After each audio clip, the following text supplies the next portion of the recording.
एक किताब है, उसका नाम है बरहमा पुराण।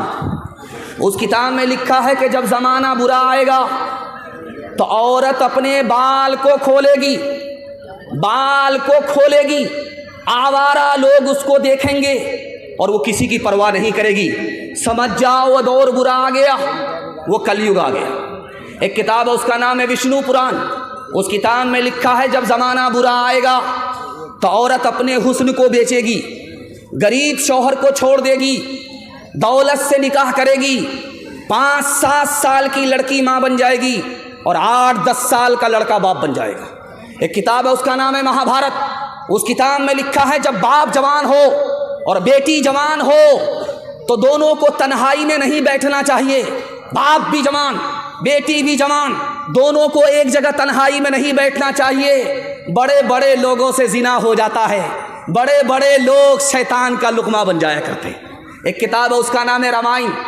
उसमें सीता जी भाभी हैं, लक्ष्मण जी देवर हैं। उनको पूछा जा रहा है भाभी का चेहरा बताओ, कैसा चेहरा है? भाभी तुम्हारी लंबी है या नाटी है, गोरी है या काली है, कैसी है चेहरा बता दो भाभी है। कहा वो तो घूंघट डाल करके बाहर निकलती है, पर्दे के अंदर रहती है, बाहर ही नहीं निकलती। जब बाहर निकलती है तो घूंघट डाल देती है। मैं देवर हो करके आज तक अपनी भाभी का चेहरा नहीं देखा, चलते हुए मैंने पैर देखा है, पैर के अलावा कुछ नहीं देखा। एक किताब है, उसका नाम है ऋग्वेद। उस किताब में लिखा है हिंदुस्तान कितना खूबसूरत था। दिखाने के लिए जा रहा हूँ, हिंदू मुसलमान सबके यहाँ पर्दा था, फैशन नहीं था, ये हिंदुस्तान की रीत थी, हिंदुस्तान का रिवाज था। उस ऋग्वेद में लिखा है बरहमा ने औरत को औरत बनाया तो वो निगाह को नीचे रखे, ऊपर ना रखे। बरहमा ने अगर औरत को औरत बनाया है वो पैर फैला करके ना बैठे, पैर समेट करके बैठे। बरहमा ने अगर औरत को औरत बनाया है ऐसा बारीक कपड़ा ना पहने जिससे उसके अंदर का जिस्म बाहर आ जाए। एक आदमी जब अपनी उसकी बीवी निकलती थी बाहर तो वो कहता था ओढ़नी रख करके जाओ, मुझको ओढ़नी से बहुत नफरत है, ये घूंघट से बहुत नफरत है, ओढ़नी हटा करके जाओ। साल भर 6 महीना जब औरत बेपर्दा निकल गई, अकबर इलाहाबादी मरहूम लिखते हैं कि उसकी जोरू का किसी और से चक्कर हो गया, वो 9-11 हो गई। अब ये पुलिस के पास आया रिपोर्ट लिखाने के लिए, तो क्या कहता है कि भाई साहब ये भी गई वो भी गया, रो करके रिपोर्ट लिखा रहा है। कहाँ गई वो सीता मैया और कहाँ है अब मरियम, भारतवर्ष में जिनके चरित्र पे गर्व किया करते हैं हम, जो अपनी इतिहास भुला दे, आग लगे उस फैशन में, आग लगे उस फैशन में। हिंदुस्तान का चेहरा देखो सच्चाई के दर्पण में, हिंदुस्तान का चेहरा देखो सच्चाई के दर्पण में। अमन की देवी तड़प रही है गांधी जी के आंगन में, गांधी जी के आंगन में। आखिरी पैगाम हिंदू मुसलमान के हवाले से आप लोग सुनने के लिए तैयार हैं? जोश के साथ हाथ उठाइए, 3 मिनट का पैगाम है। दिल मिले या ना मिले हाथ मिलाएंगे, हाथ उठाइए इंशाअल्लाह। इंशाअल्लाह। ये देखिए, जब दिल मिलाने हाथ मिलाने से क्या, जरा इधर भी ध्यान रखिए, जल्दी से मेरे हिस्से का जलसा मुकम्मल हो रहा। आप देखेंगे जब आदमी मोटरसाइकिल चला रहा होता, बिल्ली ने रास्ता काटा, अब वो डिस्क ब्रेक मारता है, 20 बार इधर थूकता है, 20 बार उधर थूकता है, क्यों? आगे खतरा होगा। लिखा गलत है। आगे अगर खतरा होगा तो अपने पाप की वजह से होगा, खतरा अगर टलेगा तो अपने पुण्य की वजह से। लेकिन देखिए कसूर अपना है, इल्जाम बिल्ली के ऊपर डाल रहा है। घर की जली बन में गई, बन में लागी आग, घर की जली बन में गई, बन में लागी आग। बन बेचारा क्या करे, बन बेचारा क्या करे, जो है हमारे भाग, जो है हमारे भाग। कौवा अगर छप्पर पर बोले तो क्या कहते हैं कि दामाद आ रहा है, अगर पूरब के छप्पर पर बोले तो कहते हैं समधी आ रहा है। बाजार में 1000 कौवा बोलते हैं, कितने दामाद आ रहे हैं, कितने शौहर आ रहे हैं, कितने समधी आ रहे हैं। शायरों ने किसी बात को मशहूर कर दिया, उसी को लोगों ने पकड़ लिया। कागा आए मुंडेर पर भेजे को संदेश, कागा आए मुडेर पर भेजे कौन संदेश। भैया के संग इस बरस, भैया के संग इस बरस भाभी गई विदेश, भाभी गई विदेश। चक्की चल रही थी, दाना मुंह में जा रहा था, आटा बन रहा था, तो बाप रोने लगा, बेटा हंसने लगा। बिल्कुल 2 मिनट का पैगाम रह गया, बिल्कुल 2 मिनट में मेरे हिस्से का पैगाम मुकम्मल हो जाएगा। चक्की चल रही थी, दाना मुंह में जा रहा था, आटा बन रहा था, बाप रोने लगा, बेटा हंसने लगा। तो बाप ने कहा, गया बंस कबीर का हाय पूत कमाल। ये बेटा तो रोने की जगह हंसता है, ये तो खानदान का नाम मिट्टी में मिला देगा। तो बेटे ने कहा, अब्बा हुजूर कौवे से ज़्यादा कौवे का बच्चा चालाक होता है, आप रोने की वजह बताइए, मैं हंसने की वजह बताता। कहा, बेटा ये चक्की में दाना गया, आटा बन गया, मुझे अपनी मौत याद आ गई। ये दुनिया भी चक्की है, इसके 2 पार्ट आसमान और ज़मीन हैं, और इंसान दाने की जगह है, ये भी मिट्टी में मिल जाएगा, मुझे अपनी मौत याद आ गई, इसलिए रो रहा था। कहा, अब्बा हुजूर आपका रोना सही है, मेरा हंसना सही है। आपने चक्की को देखा, आटे को देखा, आटे देख करके मौत याद आ गई। आपने किले को नहीं देखा जिसको पकड़ करके चक्की चलाई जाती है। जो दाना किले से सट जाता है वो पीसा नहीं जाता, जो ईश्वर की रस्सी को पकड़ लेता है वो यहाँ भी आबाद रहता है, वहाँ भी आबाद रहता है।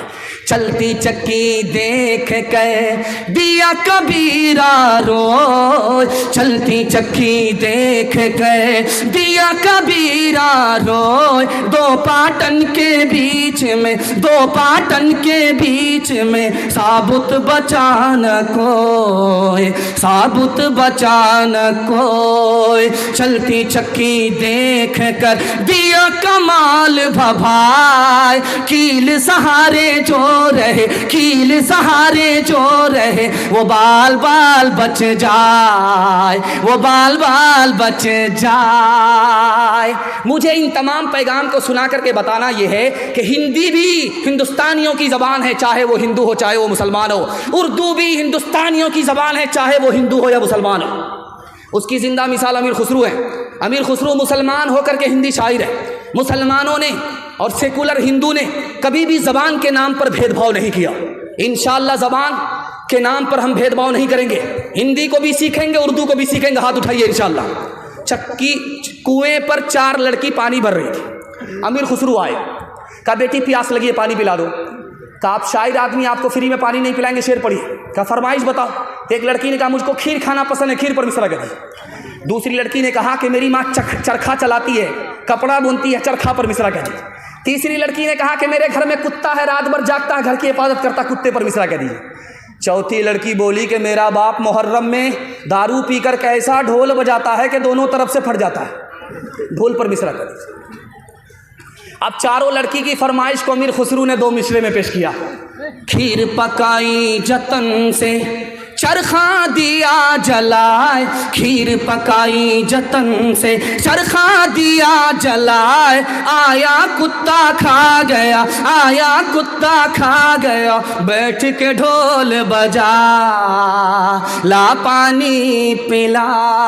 हिंदी उर्दू है अलग, मैं कैसे लूँ मान। एक भारत की आत्मा, एक है देश की शान, एक है देश की शान। 2 अंग एक जान है, दोनों की एक जान। दोनों मिलकर चल पड़े, हर मुश्किल आसान, हर मुश्किल आसान। पैगाम ख़त्म हो गया। आपसे वादा लेना चाहता हूँ, अल्लाह की इबादत करेंगे, हाथ उठाइए इंशाअल्लाह। रसूलुल्लाह की इताअत करेंगे इंशाअल्लाह, मखलूक की खिदमत करेंगे इंशाअल्लाह।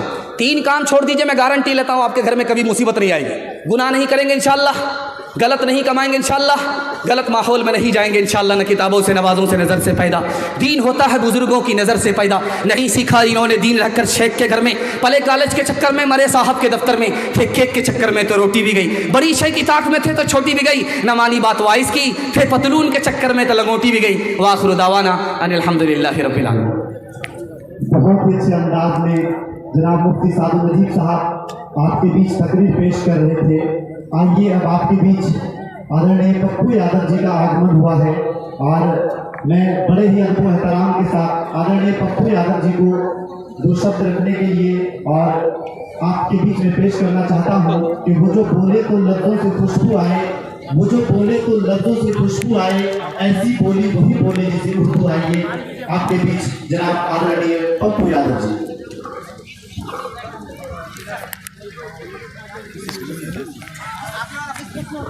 इसमें आ जाए,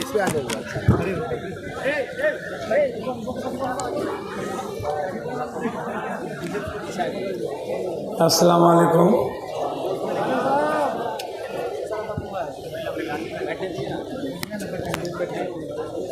इतने बड़े पंडित मौलाना के बहुत सारे विचारों के बाद मेरे लिए कुछ बचता नहीं है। जन्नत मिलनी चाहिए।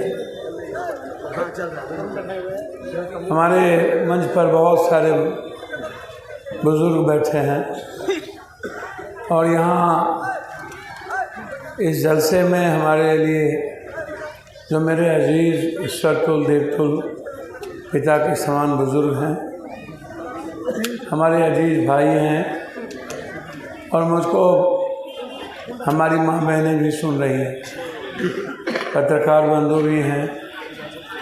मेरे साथ आए मेरे सभी सम्मानित नेता, जनप्रतिनिधि, मुखिया जी, पूर्व मुखिया जी, अध्यक्ष जी, कटिहार से आए हमारे नेता अध्यक्ष अरुण जी, दास जी, नियर जी, तोसीफ जी, शमशेद जी, हमारे प्रखंड अध्यक्ष जी, अधीर बाबू, सभी बगल से मुखिया जी, पूर्व मुखिया आसिफ जी, बहुत सारे राजेश जी, बहुत सारे लोग।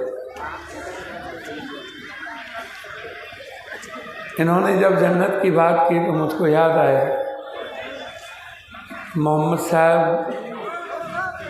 ने जन्नत के लिए किसको चुना? अपने बंदे के रूप में हजरत को चुना। जन्नत मिले हजरत हुसैन साहब के थे। ऐसी जन्नत की ज़रूरत नहीं है जहाँ हजरत हुसैन की तारीख ना लिखी, उसकी कुर्बानी ना याद। इंसानियत के पैगाम पर जन्नत मिली, मोहब्बत के रास्ते जन्नत मिली।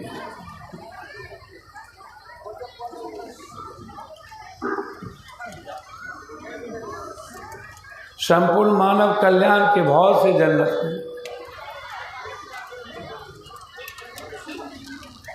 अल्लाह के द्वारा, ईश्वर के द्वारा बनाए हुए जो ये रचना है उसकी खूबसूरती पर जन्नत मिली। इंसानियत के मुस्कुराहट के रास्ते से जन्नत मिली। ऐसी जन्नत क्या मतलब जहाँ से आंसू का रास्ते बने।